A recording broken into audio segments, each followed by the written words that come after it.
অবস্থা কেমন হয়। জল পান করা দূরের কথা, পাখিকে জল পান করতে হয় না, তাহলে পাখি যদি উড়ে যায় তার অবস্থা কেমন হয়। পরে তাহা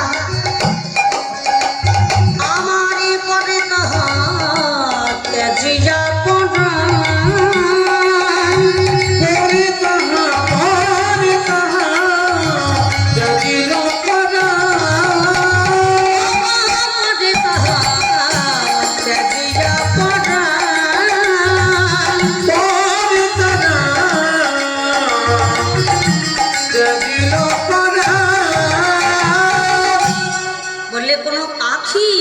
যদি আকাশের উপর দিয়ে মাগো উঠতে উঠতে যাচ্ছে আর এইখানে সেই কালীয় হ্রদ, সেই বাতাস যদি কোনো পাখির অঙ্গে লাগে তাহলে সে বিষের বাতাস পেয়ে সঙ্গে সঙ্গে ছটপট ছটপট ছটপট ছটপট করতে করতে লোটাইয়ে পড়ে কালীয় হ্রদের তীরে।